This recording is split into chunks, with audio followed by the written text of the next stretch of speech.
बिहार के फतेहपुर में सुबह से ही काली काली घटाएं उमड़ आईं। तभी बारिश शुरू हो गई। रवि ने फिर भी ठेला लगाए रखा। सड़कें सूनी थीं। लो जी, गर्मा गर्म दही पूरी, फतेहपुर की सबसे मशहूर ताजी कुरकुरी पूरी, ठंडा मीठा दही और मेरी दादी के हाथ की बनी हुई मीठी तीखी चटनी। एक बार खा लो तो मुंह फिर नहीं हटता। आओ आओ, देखो देखो, गर्मा गर्म दही पूरी। पापा, आपने मुझसे कहा था ना बेटा, दही पूरी बेचकर हमारा घर चलेगा।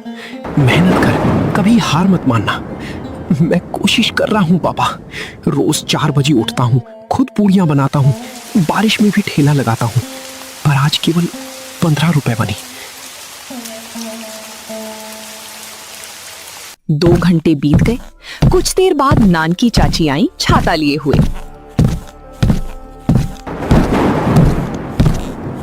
अरे रविया, बहुत भीग रहा है तू। आज तो बारिश ने जम के कहर ढाया है। मैं तो सोच ही रही थी रवि का ठेला लगा होगा या नहीं, लेकिन तू है कि नहीं मानता। चल दे दे 2 प्लेट। चाचा को चटपटा पसंद है और उनकी तबीयत भी ठीक नहीं है, तो कुछ तीखा खिलाऊं तो उन्हें अच्छा लगता है। पर हाँ, ज्यादा तीखा मत करना, वरना डांट पड़ेगी मुझे। जी चाची, बिल्कुल। मीठा दही और थोड़ी तीखी चटनी, बिल्कुल चाचा के लिए परफेक्ट। मैंने आज नई चटनी बनाई है, जरा चक्कर देखना। वाह बेटा, क्या बनाया है। दादी के हाथों को सलाम। तू भी कमाल का है। चाचा को बताऊंगी। ये ले 10 रुपए। नानकी चाची चली गई, तब भोला चाय वाला आया।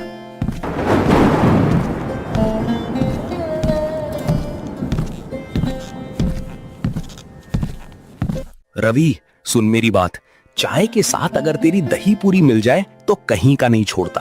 लोग कहते हैं भोला की चाय और रवि की दही पूरी, यही असली फतेहपुर का नाश्ता है। 1 प्लेट देना। और हाँ, मैंने तेरी दादी से कहा है कि मुझे चटपटी चटनी देने को, पर तूने तो मीठी दे दी। कोई बात नहीं, आज मीठा ही सही। भोला काका, अगली बार चटपटी पक्का। लीजिए आपकी प्लेट, 5 रुपए। दोनों ग्राहक चले गए। रवि ने टोकरी देखी, अभी भी 20 प्लेटें बची थीं। बारिश तेज हो गई। रवि ने टोकरी ढकी और बड़बड़ाया। आज मोनी को पेंसिल नहीं दिला पाऊंगा। दादी की दवा भी रुकेगी। दादा ने कहा था एक दिन तू सबको दही पूरी खिलाएगा, पर आज तो क्या करूं, किससे कहूं। तभी एक बूढ़े बाबा वहां आए। उनकी उम्र 80 साल थी। लाठी टेकते हुए चलते थे, कपड़े फटे हुए थे। रवि ने उन्हें देखा तो तुरंत खड़ा हो गया। बेटा, मुझे भूख लगी है, मेरे पास पैसे नहीं हैं, बस थोड़ी सी दही पूरी खिला देगा, मैं बदले में तुझे आशीर्वाद दूंगा। मैं कोई साधारण बाबा नहीं हूँ बेटा, मैं गांव के मंदिर में पूजा करता था पहले, अब बूढ़ा हो गया हूँ, कोई पूछने वाला नहीं।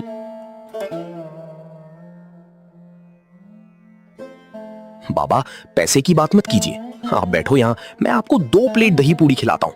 आप जितनी चाहो उतना खाओ, मेरे पास जितना है सब आपका है।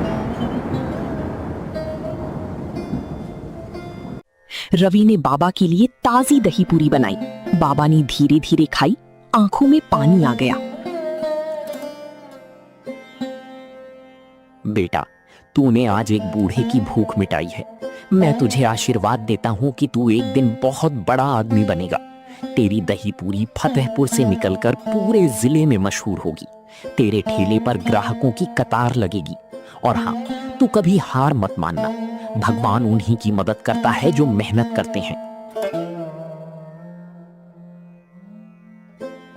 धन्यवाद बाबा, आपकी दुआओं से ही सब ठीक होगा। कृपया फिर कभी आना, मैं हमेशा खिलाऊंगा।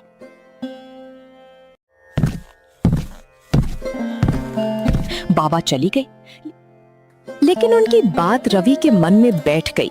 उसने फिर से ठेला संभाला। बारिश में भीगता हुआ रवि शाम को घर पहुंचा। खपरेल की छत से टप टप पानी टपक रहा था। दादी चूल्हे पर रोटी बना रही थीं। दादा खाट पर लेटे थे। मोनी दरवाजे पर बैठी राह देख रही थी। उसने रवि को देखा तो दौड़ती हुई आई। भैया भैया बताओ ना, बिक गया सब? आज कितने पैसे बने? दही पूरी सब बिक गया क्या? मैंने तो सारा दिन सोचा कि आज भैया के ठेले पर कितने ग्राहक आए होंगे। नहीं मोनी, सब बचा है। आज सिर्फ 15 रुपए बने। नान की चाची आई, भोला काका आए, बस इतना। बाकी तो सारा का सारा बच गया। मैंने बूढ़े बाबा को मुफ्त में खिलाया, वरना बस 5 रुपए और बचते। कोई ना भैया, कल ज्यादा बिकेगा। तुम्हें पता है, मैंने आज दादी से कहा कि भैया बहुत मेहनत करते हैं। दादी ने कहा तुम्हारा भैया शेर है, और मैंने तुम्हारे लिए पानी गर्म किया है, जल्दी जाकर नहा लेना, नहीं तो बीमार हो जाओगे। रवि का दिल टूट गया। वो दादी के पास गया और खाट पर बैठ गया। दादी, कल से मैं ठेला नहीं लगाऊंगा। कोई ग्राहक नहीं आता। बारिश ने सब खत्म कर दिया। अब मुझसे नहीं होगा। बेहतर है किसी के घर मजदूरी कर लूं।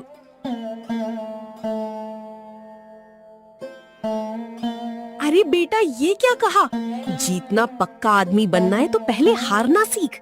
ये दही पूरी सिर्फ चबेना नहीं, तेरी जिंदगी की उम्मीद है। तुम्हारे पिताजी ने यही ठेला चलाया था, आज तुम चला रहे हो। एक दिन यही ठेला तुम्हें कामयाबी दिलाएगा। मैं हर रोज भगवान से तुम्हारे लिए दुआ मांगती हूँ। बिकेगा एक दिन, पक्का बिकेगा। मेरी दुआ हमेशा तुम्हारे साथ है। रवि, मेरी बात ध्यान से सुन। देख, बारिश का मतलब ये नहीं कि फसल डूब जाए। बारिश के बाद ही तो खेत हरे होते हैं। बीज को बढ़ने में समय लगता है। तू भी हरा हो जा, बीज मत बन बैरन का। एक दिन तू सबको दही पूरी खिलाएगा। मैं बूढ़ा हो गया, पर मेरी आंखों में अब भी वो दिखता है जब तू एक दिन बड़ा आदमी बनेगा। मेरी विश्वास रख बेटा। मेरी दवा छोड़ दे, तू अपना धंधा मत छोड़। दादी, दादा, आप लोग सही कहते हैं। मैं हार मानने वाला नहीं हूं। अगर आप लोगों ने मुझे हौसला ना दिया होता तो मैं तो टूट जाता।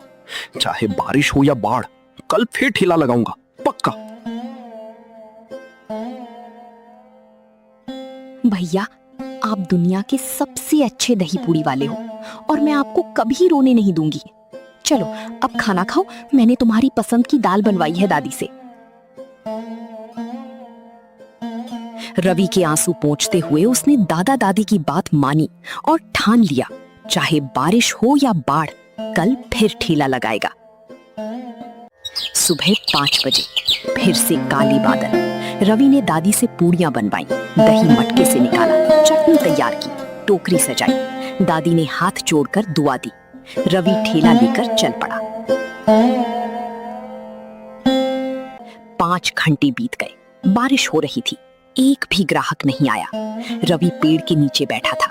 टोकरी भरी थी, दिल खाली था।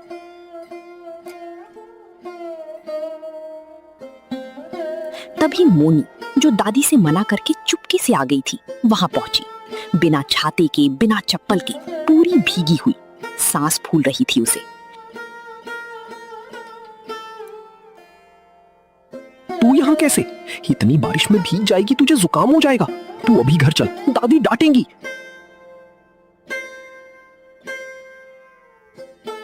भैया, आज भी नहीं बिका क्या? मैंने दादी से कहा कि मैं देख आऊं भैया को। दादी ने मना किया, पर मैं चुपके से निकल आई। मैं बहुत दूर से देख रही थी, कोई ग्राहक नहीं आया। सच बताओ भैया, आज फिर से कितने पैसे बने?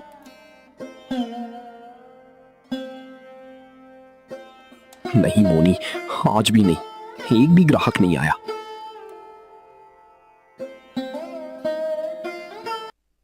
भैया, तुम रोते हो क्या? तुम्हारी आंखें लाल क्यों हैं?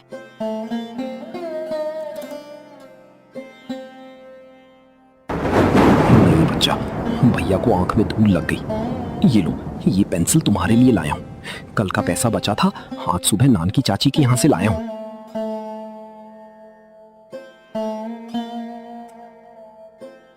तुम पढ़ना, बड़ी बनना, मैं तुम्हारे लिए कुछ भी करूंगा।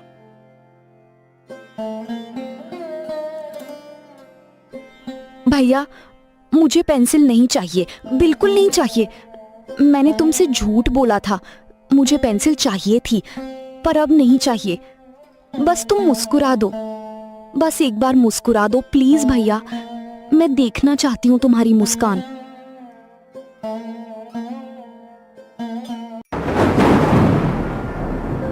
रवि ने मोनी को अपनी गोद में बिठाया और मुस्कुराया, लेकिन उसकी आंखों से पानी बहता रहा। बारिश और आंसू दोनों भिगा रहे थे उसे। मोनी ने रवि के गालों पर हाथ फेरा और कहा, भैया अब तुम रो मत, मैं यहाँ हूँ। और वो उसकी गोद में चिपक गई। दोनों भाई बहन पेड़ के नीचे बैठी बारिश देखते रहे। बारिश की बूंदें उनके चेहरों पर गिर रही थी, लेकिन अब वे आंसू नहीं थे, वे उम्मीद की बूंदें थी।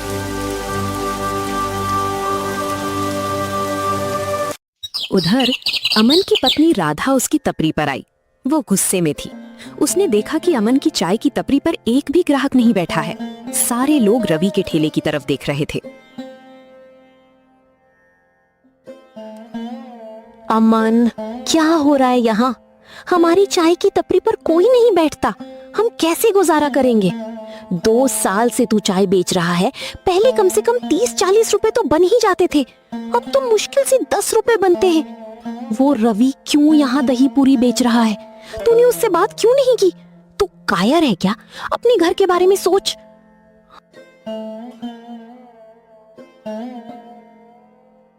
तू चुप कर राधिका, मैं सब समझता हूँ। वो रवि, वो यहाँ से हटेगा। मैंने उसे पहले ही कहा था पर वो नहीं मानता। अब देखता हूँ, कल से उसका ठेला यहाँ नहीं दिखेगा। तू घर जा, मैं संभाल लूंगा। हाँ, तू संभालेगा। पिछले 1 महीने से बोल रहा है। अगर कल तक उसका ठेला ना हटा तो मैं खुद आऊंगी और उससे झगड़ा करूंगी, समझा तूने? हमारे बच्चे को दूध तक नहीं दे पाती मैं उचित से, तू कुछ कर नहीं सकता।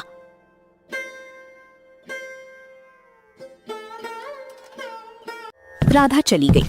अमन ने गुस्से से रवि की तरफ देखा। उसने मन ही मन सोचा, कल पक्का उसका ठेला हटाऊंगा, चाहे कुछ भी करना पड़े। उसने एक कुल्हड़ पटक दिया और चुपचाप बैठ गया। तभी एक काली स्कॉर्पियो आकर रुकी। गाड़ी से उतरे अधिकारी अजय सिंह। उन्होंने रवि को पेड़ के नीचे बैठे भीगते हुए मोनी को गोद में लिए देखा। उनके चेहरे पर दया और सम्मान दोनों थे। वो सीधे रवि के पास गए।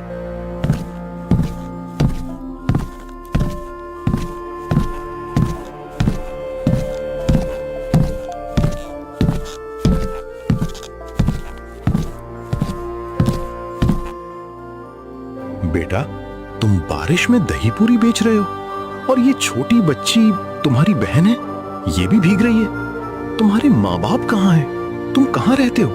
क्या यही तुम्हारी जिंदगी है?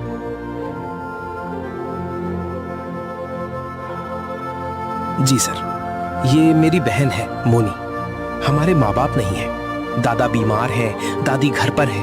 हमारे पास कोई और सहारा नहीं है। दादी की दवा, घर का खर्च, मोनी की पढ़ाई सब इसी ठेले से चलता है सर। मैं सुबह 4 बजे उठता हूँ, दादी के साथ पूड़ियाँ बनाता हूँ, फिर ठेला लगाता हूँ। बारिश में भी लगाता हूँ क्योंकि भूख बारिश नहीं मानती सर। तुम कितनी बारिश में ठेला लगाते हो, कभी सोचा कि पढ़ाई क्यों नहीं करते? हर दिन सर, चाहे बारिश हो या धूप, चाहे गर्मी हो या सर्दी, मैंने कभी ठेला नहीं छोड़ा। पढ़ाई सर, मैं पढ़ना चाहता हूं। मैंने 5वीं क्लास तक पढ़ा है, पर मेरे पास किताबें नहीं है, ना स्कूल जाने का समय। पर एक बात बता दूं सर, भूख बारिश नहीं मानती और ना ही उम्मीद। मेरी दादी कहती है बिकेगा एक दिन पक्का। मैं उनकी बात मानता हूं।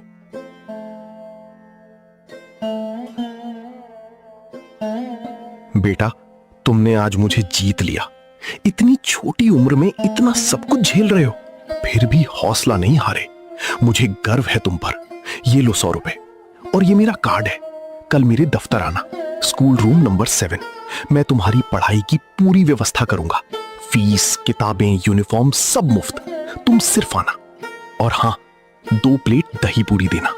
मैंने आज तक गांव में इतनी अच्छी दही पूरी नहीं खाई।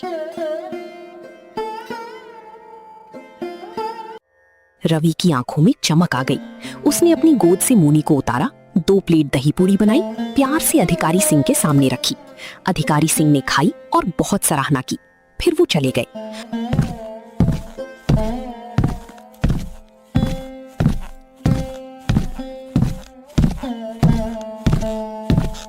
उसके बाद तो मानो ग्राहकों की बाढ़ आ गई। सविता दीदी आई, पप्पू काका आए, मुन्नी नानी आई, यहाँ तक कि कुछ नए लोग भी आ गए। सबने रवि की दही पूरी खाई और तारीफ की। रवि मुश्किल से प्लेटें लगा पा रहा था। उसकी टोकरी आधी से ज्यादा खाली हो गई।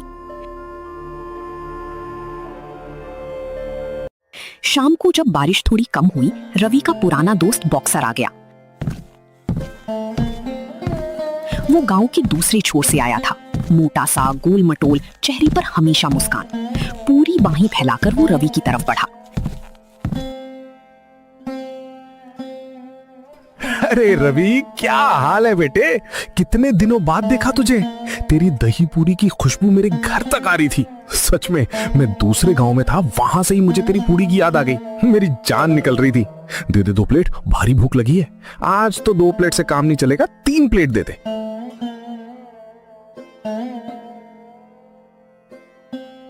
बॉक्सर भैया, आप कब आए गांव में? मुझे तो लगा आप अभी दिल्ली में ही होंगे। बहुत दिनों बाद आपको देखा। लीजिए, आपके लिए 3 प्लेट दही पूरी और हाँ, चटपटी चटनी जैसी आपको पसंद है। कल ही आया हूं। अब तेरी दही पूरी खाए बिना तो नींद ही नहीं आती। वाह, क्या बनाया है रवि। दादी के हाथों को सलाम। तू तो किंग है। बोल, कैसा चल रहा है धंधा? कितने ग्राहक आ रहे हैं? मैंने सुना तूने बहुत नाम कमा लिया है। रवि ने 3 प्लेटें बनाई। बॉक्सर ने मिनटों में खत्म कर दी। तब रवि का चेहरा उतर गया। उसने धीरे से कहा, बॉक्सर भैया, कल से मैं ये ठेला नहीं लगाऊंगा। मैंने सोच लिया है, अब नहीं चलता।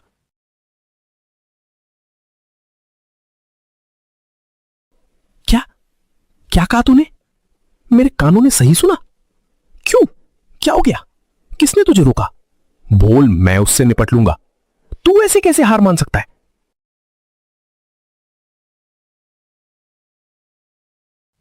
वो अमन भैया, जिनकी उधर चाय की टपरी है, उन्होंने कहा है कि अगर कल भी ठेला लगाया तो ठेला तोड़ देंगे। उनकी पत्नी भी आई थी, बहुत गुस्सा कर रही थी। भैया, मैं तो अनाथ हूं, कोई लड़ने वाला नहीं, डर लगता है। अरे बच्चे, तू बिल्कुल डर मत। तू अनाथ नहीं है, तू मेरा दोस्त है। बॉक्सर भैया है ना तेरे साथ? अभी जाता हूं उससे बात करने, देखता हूं कैसे वो मेरे दोस्त को धमकी देता है। बस यहीं बैठ, 5 मिनट में आया।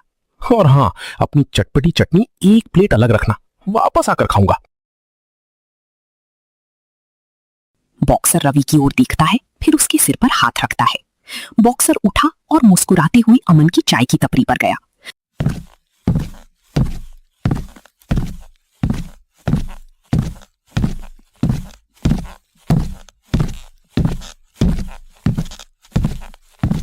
अमन देखते ही सहम गया।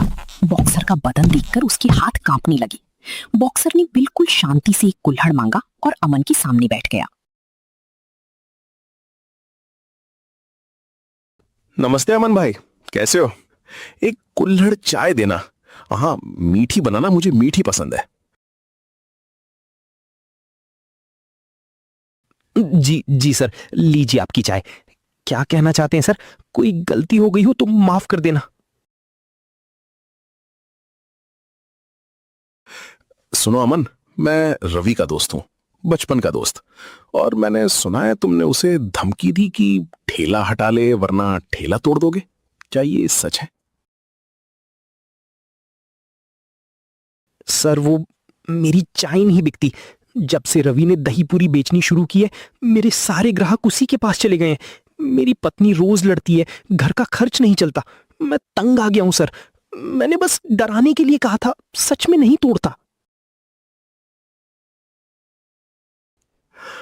अमन भाई, मैं तुमसे लड़ने नहीं आया हूं, मैं तुमसे बात करने आया हूं। देखो, रवि अनाथ है, उसके माँ बाप नहीं है। उसका पूरा परिवार, बीमार दादा, बूढ़ी दादी, छोटी बहन इसी एक ठेले पर चलता है। अगर वो यहां से हट गया तो उसका क्या होगा? क्या तुम उसके परिवार को खाना खिलाओगे? जरा सोचो।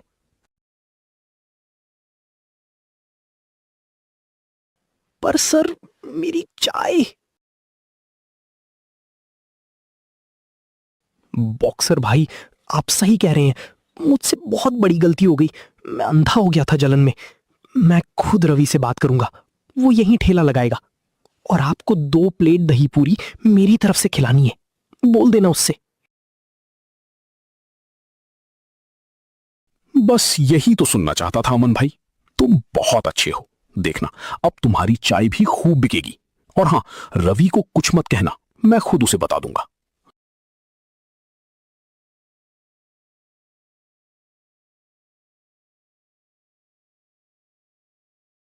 बॉक्सर की बात सुनकर अमन की आंखों में आंसू आ गए।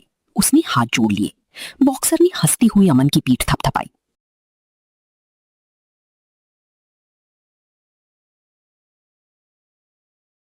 अगले दिन गांव के सरपंच चौधरी साहब भी रवि के ठेले पर आए। उन्होंने रवि की दही पूरी खाई और बहुत खुश हुए। रवि, तूने आज गांव का नाम रोशन किया है। अब से हर त्योहार पर तेरा स्टॉल लगेगा और गांव की तरफ से तुझे 500 रुपए की मदद भी मिलेगी। धन्यवाद चौधरी साहब। त्योहार के दिन पूरे गांव में उत्सव था। रवि के ठेले पर ग्राहकों की कतार लग गई। अमन भी खुश था, उसकी चाय भी चल रही थी। दोनों एक दूसरे को देखकर मुस्कुरा रहे थे। फतेहपुर का वो मोड़ अब खुशियों का मोड़ कहलाने लगा। उस शाम रवि घर पहुंचा। उसकी टोकरी बिल्कुल खाली थी। मोनी दरवाजे पर दौड़ी। उसकी आंखों में खुशी के आंसू थी।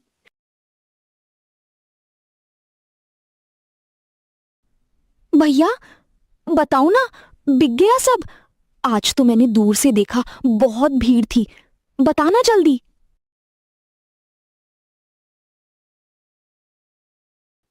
हाँ मोनी, आज सब बिक गया, सब। और अब रोज बिकेगा। और देख, तुम्हारे लिए नई पेंसिलें, कॉपियां और एक नई ड्रेस भी लाया हूं। मेरा बेटा बहादुर है। मुझे पता था बिकेगा एक दिन।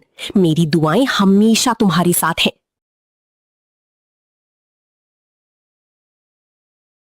रवि, सुन ले, जीतना आसान नहीं होता, मगर हार मानने से तो मुर्दा हो जाता है।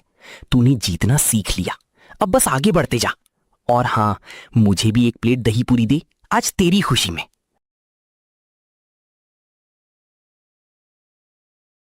उस रात बारिश थम गई। फतेहपुर के आसमान से बादल हट गए। लेकिन रवि के घर में खुशियों की बूंदी अभी भी बरस रही थी।